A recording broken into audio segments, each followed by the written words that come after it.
विद्यार्थी मित्रों, आज के तासिका के अंतर्गत हम लोग बीए द्वितीय वर्ष चतुर्थ सत्र के अंतर्गत आधुनिक हिंदी कविता ऐच्छिक हिंदी प्रश्न पत्र 7 के पाठ्य पुस्तक के अंतर्गत से हिंदी की चुनी हुई लंबी कविताएं,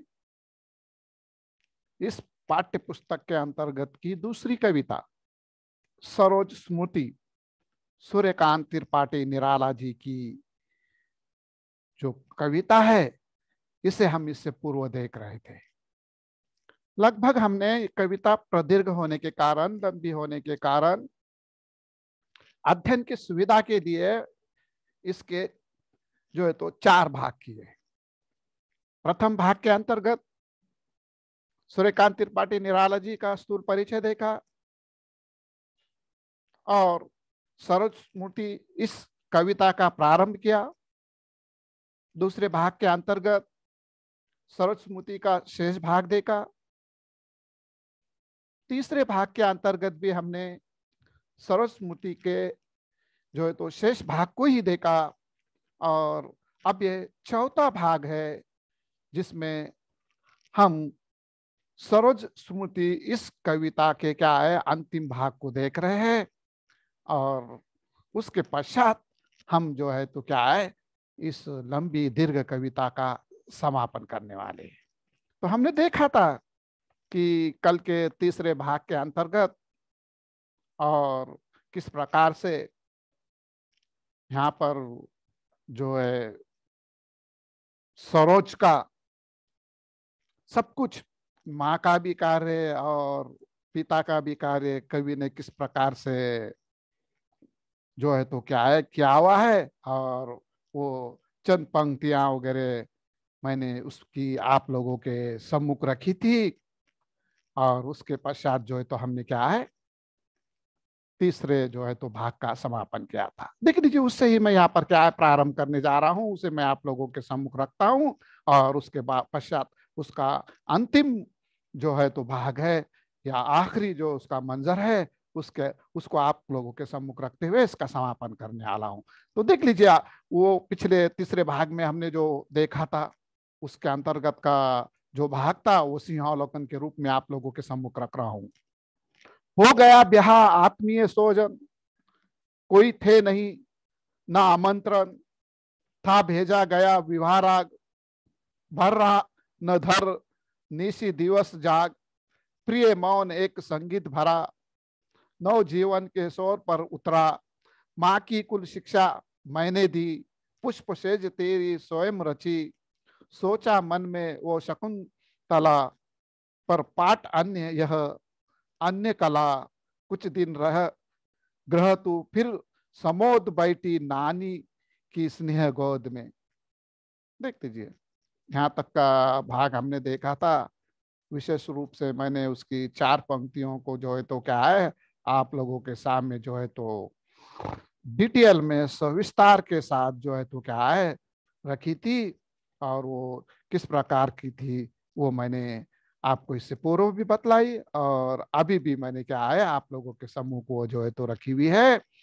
माँ की कुल शिक्षा मैंने दी, पुष्प तेज तेरी स्वयं रची, सोचा मन में वो शकुंतला, पर पाठ अन्य यह अन्य कला, कुछ दिन रह ग्रह तू फिर समोद बैठी नानी के स्नेह गोद।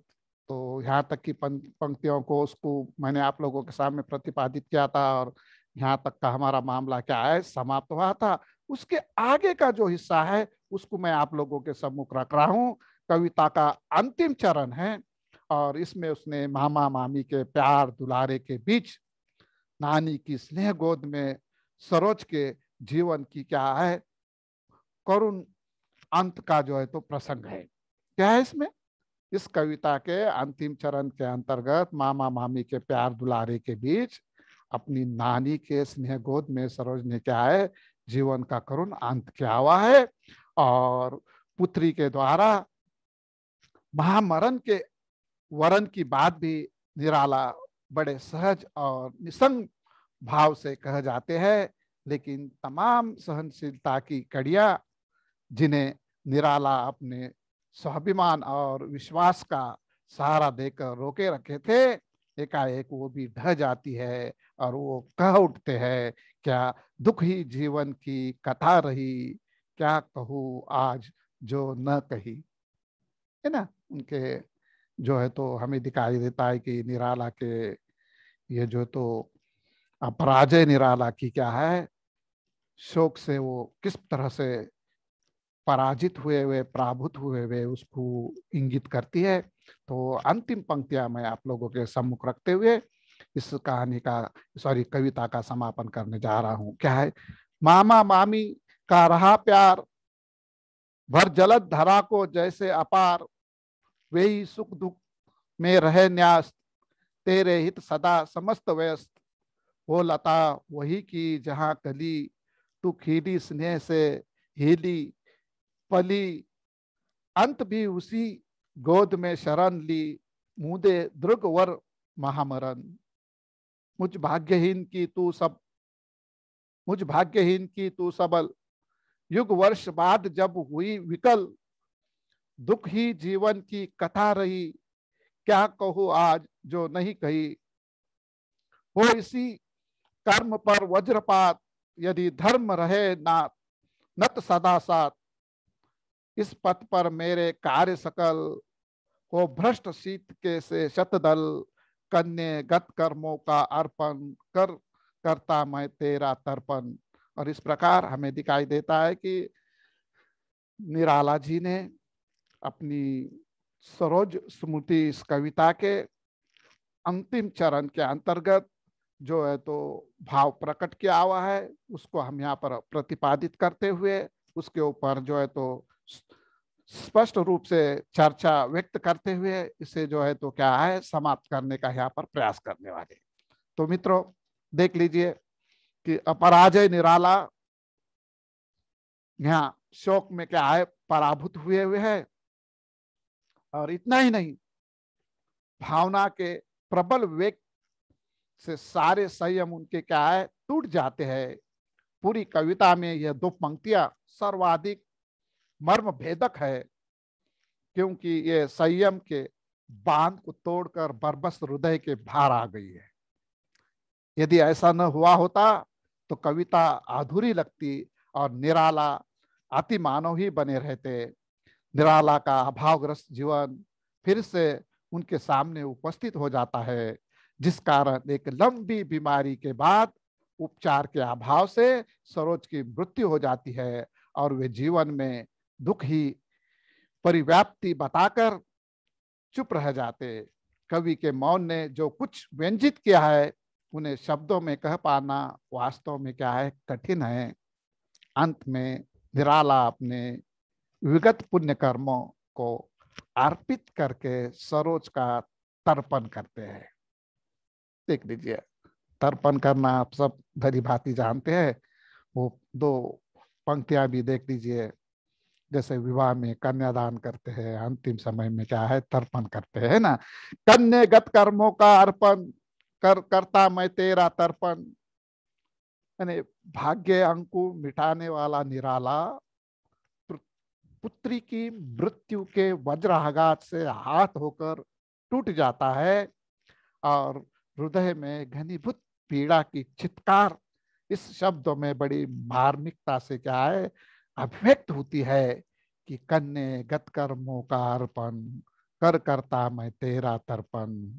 और जीवन यथार्थ के इस क्रूर और भयानक प्रभाव के परिणाम में हमें दिखाई देता है कि दूधनाथ सिंह के शब्दों में कह सकते हैं कि उन्होंने इस पर अपनी जो है तो यानी कि विचार रखते हुए किस तरह से जो है तो उसे रखा है, इससे भी उसका जो है तो क्या है महत्व हमें यहाँ पर प्रतिपादित होता है।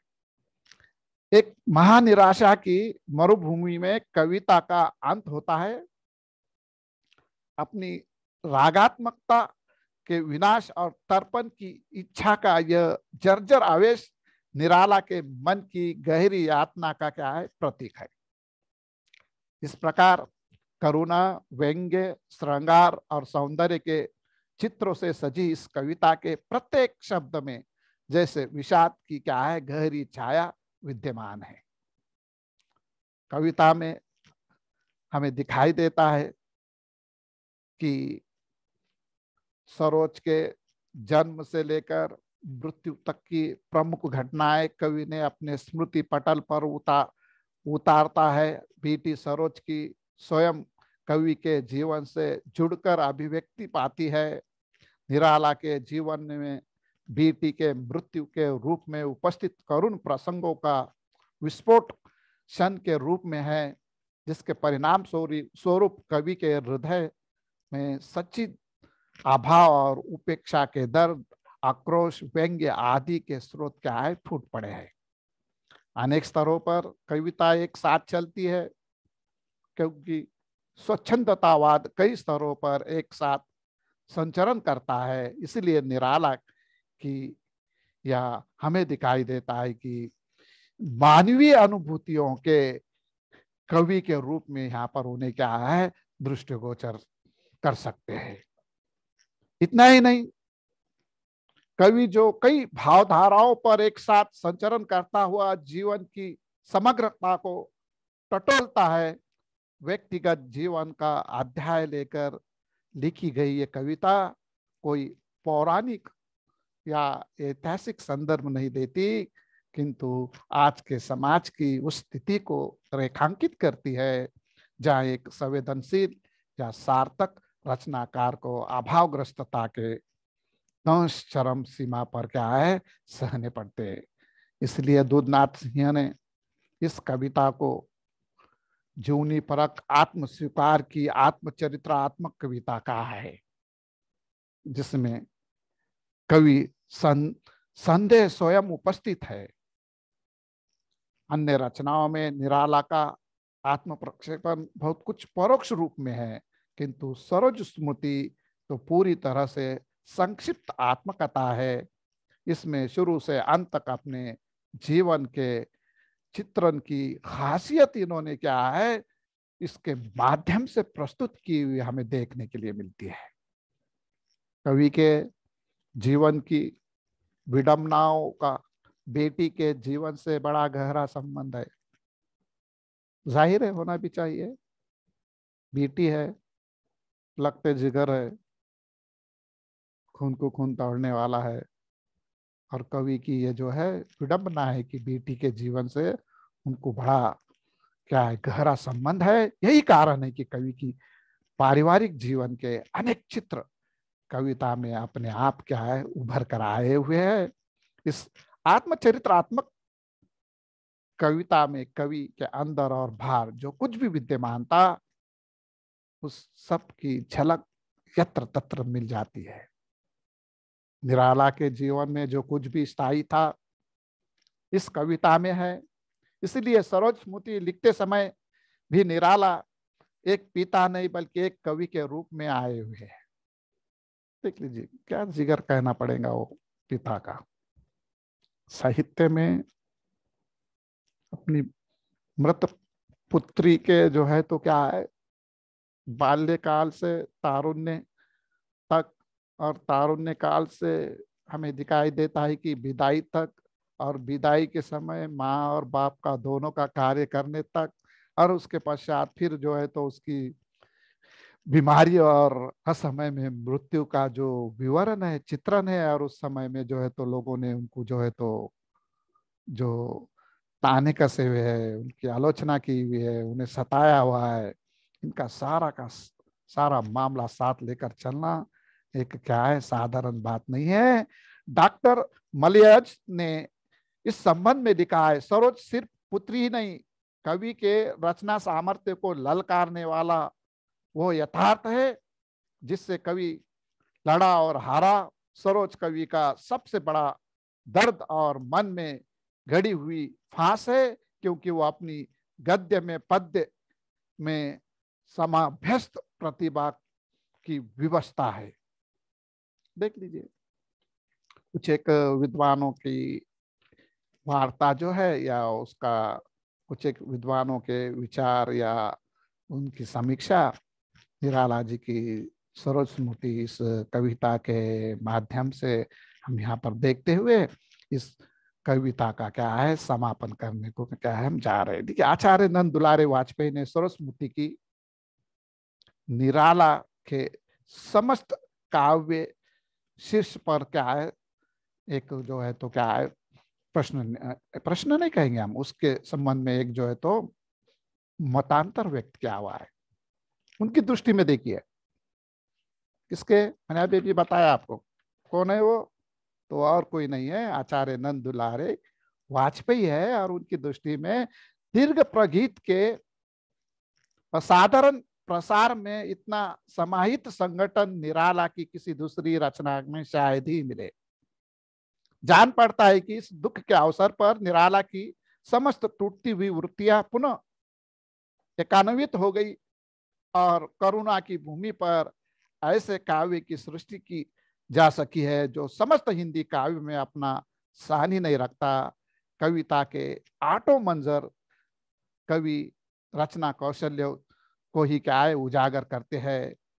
और इन स्तरों पर कवि की चेतना का एक छोर सरोज है तो दूसरा स्वयं क्या है कवि है। देख लीजिए, दोनों दो पार्टों के बीच है और जिंदगी क्या है उनमें है, जो गुजरी हुई उसकी स्वानुभूति, उसका जो है तो आत्मसात किया हुआ जिंदगी के अंतर का कटु सत्य, समाज का उनके प्रति जो देखने का दृष्टिकोण और इनका उनके प्रति देखने का दृष्टिकोण,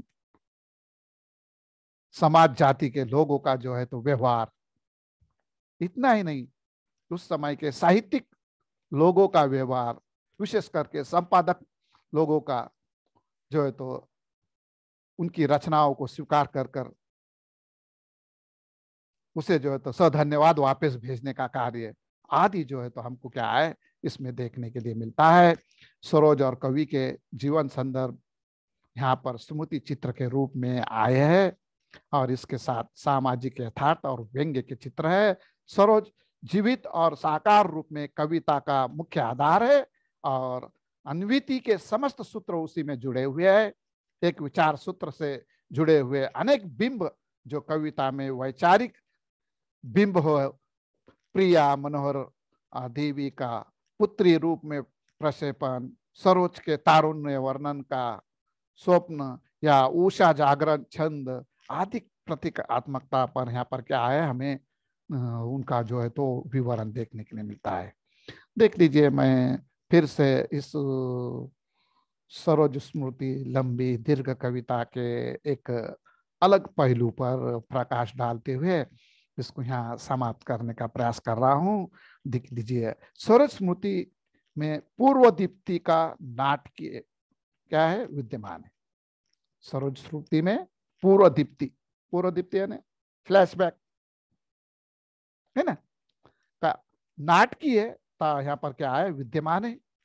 कवि मृत पुत्री के माध्यम से अपने संपूर्ण जीवन की त्रासदी को स्मरण करता है, उसे याद करता है।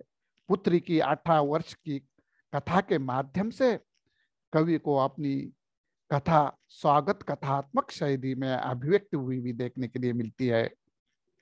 सरोज की बाल्यावस्था, तरुणाई और वधु के रूप में कवि को अपनी जीवन शैली, विपन्नता, लेखकीय संघर्ष, मृत परंपराओं के विरोध के रूप में प्रगतिशील चेतना, अपने ही जातीय समाज के असली नकली चेहरे आदि का स्मरण चित्र के अंदर अनेक स्मरण चित्र के रूप में बड़े नाटकीय ढंग से अभिव्यक्त हुए हैं।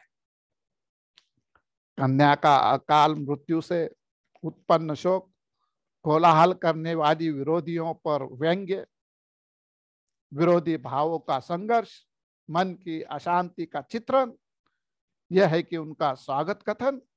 इसके बाद नाटक के भीतर नाटक, सरोज जब 1.25 साल की थी तब उसकी क्या है हमें दिखाई देता है कि मृत्यु तक के दृश्य निराला ने कल्पना के नेत्रों से देखे हुए और नितांत मुख अभिनय ताक से क्या है स्पष्ट किए हुए हमें देखने के लिए मिलते हैं। बीच में दूसरों के शोर भी सुनाई देते हैं, फिर भी निराला देखते ही जाते हैं। भावों की तीव्र उतल पुतल नाटकीय कविता का क्या है प्रांत तत्व कहा जा सकता है। निराला के जीवन में व्याप्त उतल पुतल उनकी कविता में नाटकीयता के रूप में अभिव्यक्त हुई है।